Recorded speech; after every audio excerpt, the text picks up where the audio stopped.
Magandang araw mga kaibigan. Pag-usapan natin ang mga kongresista na hindi pumirma sa impeachment complaint ni VP Sara. Total of 91 kongresista na karamihan sa kanila talagang maprinsipyo. Talagang alam nila kung ano yung talagang issue at hand. Kaya karamihan sa mga pumirma talagang mahal nila ang mga Duterte.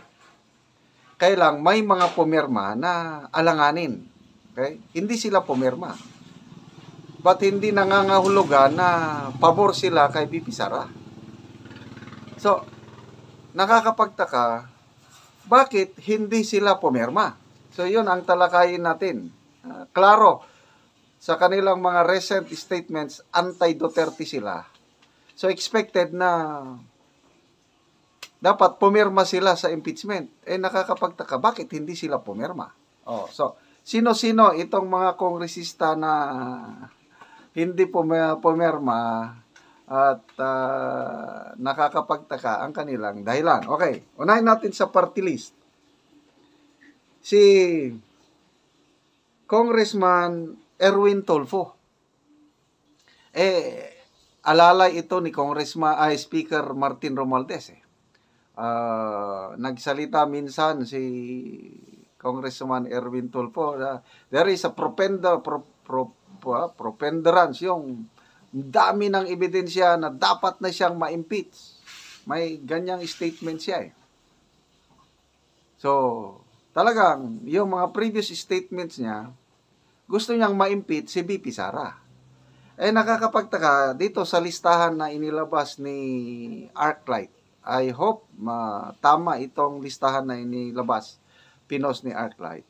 Isa si ACT-CIS Party List Representative Erwin Tulfo na hindi pumirma. Pati yung kasama niyang representative ng ACT-CIS, si Congressman Edvic Yap, hindi rin siya pumirma. So, bakit hindi sila pumirma? Pag-aralan natin mamaya. Next, si Congresswoman Migs Nograles ng PBA Party List. Yan ang kalaban ng mga Duterte sa Davao City. So, anti-Duterte talaga ang Nograles. So, ang tanong, bakit hindi pumirma si Congresswoman Migs Nograles sa impeachment? Okay? Next, na party list, si Congressman Elizalde Co sa Ako Bicol Party List.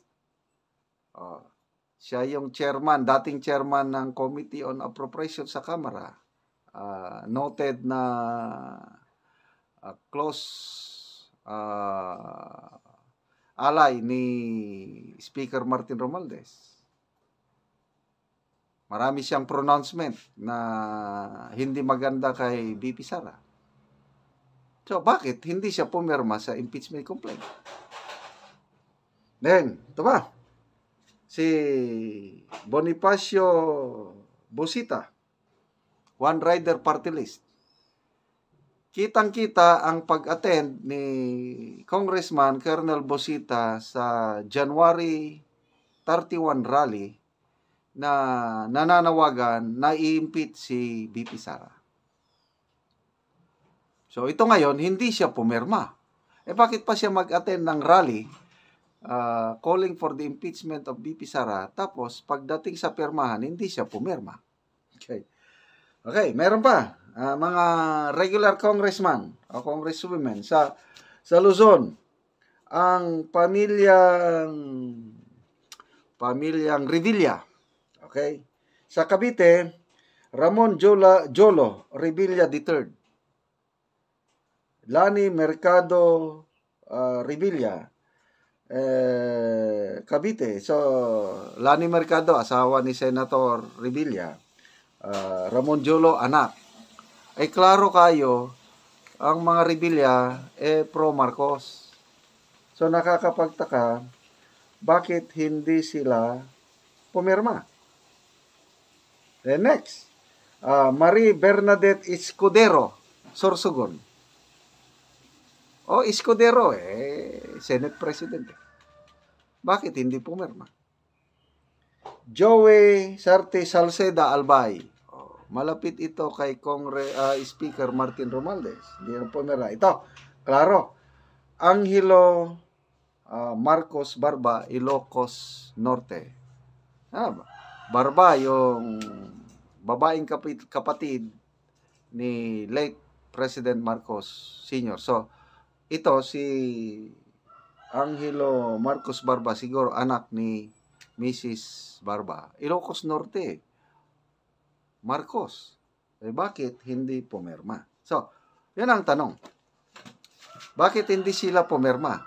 Ano sa tingin nyo? Siguro, ito, opinion ko na lang ito. Analysis ko na lang. I might be wrong. Akin lang. Ang dami nang pumirma 215, sobra-sobra na. So, hindi na kailangan ng additional pang pirma.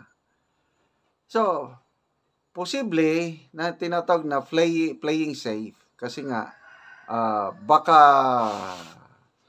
alam mo na, yung rest back ng mga nagmamahal sa mga Duterte, lalo na kung re-electionist sila. Okay, si Congressman Busita tatakbong senador. So, inisip niya siguro na wag siyang pumirma para hindi magalit ang mga nagmamahal sa mga Duterte, lalo na sa Mindanao. Okay. Sumama naman siya sa rally. May picture siya, may nakita akong footage Ito pa si Congressman Erwin Tulfo, yung ACT-CIS. So, baka again, opinion ko lang ito, playing safe sila na wag na lang pumirma para hindi ma-antagonize ang mga nagmamahal sa Duterte at kailangan nila ng boto. So, correct me if I'm wrong. So, yun lang ang aking opinion tungkol sa bagay na ito. So, mga kaibigan, salamat sa inyong panonood palagi sa ating mga videos. Namo-monetize tayo dahil sa inyong panonood at ang ating sweldo sa YouTube, tinutulong natin sa Tribong Talaandig sa Bukidnon. Namimigay tayo ng libreng yero at pako para ang mga Tribong Talaandig, yung mga walang bahay, nakikiipon lang sa kanilang mga magulang makapagpatayo ng sariling bahay. Yung iba naman na may bahay na kailang sira-sira ng bahay, yung yero o bubong, tumutulo na ito, nare-repair nila ang bahay nila dahil sa tulong ninyo. Panoorin nyo ang video na ito. Salamat sa panunod ninyo, lalo na sa hindi nag-i-skip ng mga ads. Mauna ni ang balay diri sa Tabok o akong lantawon si Uncle nga nagkuan siya. Nag-atop na gyud in town, nagaulan na. Maayong buntag Kol. Buntag. Oo. Atop na lagi ka Kol. Oo, muna ni siya ang gihatag nga yero. Oo. Muna ni siya. Oo. Okay, salamat. Oo. Salamat kayo sa nag-sponsor din sa maong sin. Kuan sa Kol, kanang naugsa kay mag-istoryata. Dili man makita sa ibabaw mo. Nindot na gid kayo kay Nanay Balay. Nasiya si Uncle, nagkuan na siyang balay, nagaulan-ulan na.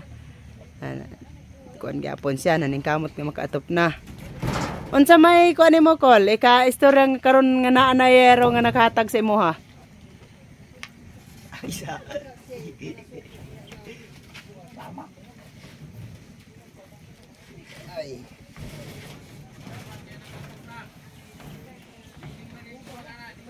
Ay, amakan lagi kulang. Unsay kasulti nimo Kol, bago nang balay nimo? Ay, dagan kay salamat. Labi na sa mananaw YouTube. Kay Sir Bacanas, dagan sad kay salamat. Nga natagan mi niya ingon ani. Kabalay gyud mi. Ngayon sa man, Kol, kanang karon nga nakabalay naman gud ka, di ba galoon ra ka kang nanay? Oo. Karon nakabalay naman ka. Unsa imong ikasulti nga naa namang kayero nagpasa kanang nalipay ba ka? Ay, dako kayong kalipay kay nako nga maka atop na gid ko. Oo. O, pila ka buok imong kuan Kol imong anak? Isa. Isa. Oo. Muna ni inyong balay. Oo. Oo. Naningkamot ka Kol. Di ba Kol gaulan-ulan naman? O ako lang ga pasog guman kay para guman lang yung atop. Oo. Isugod nga makuha ng kahoy. Kompleto na siya. So atop dayon kuha na dan kanang ready na pud ang salog. Oh, panguhaan pa nga. Oo. Kano sa maninimo mo man Kol? May streetan ko ni mga 5 ka adlaw unta ni. Di makadlaw man na siya. May streetan yun. Oo. Sa unta tanan.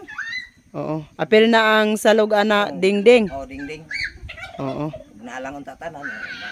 Kuman yun ni. So, kompleto na gid Kol ba? Oh, kana gyud nindot na rayon ang paminaw Kol nga naa tay balay. Ay. Ngabing kalipay na. Oo. Kaatop na gyud. Oo. Sige Kol, salamat. Daghang salamat. Sige.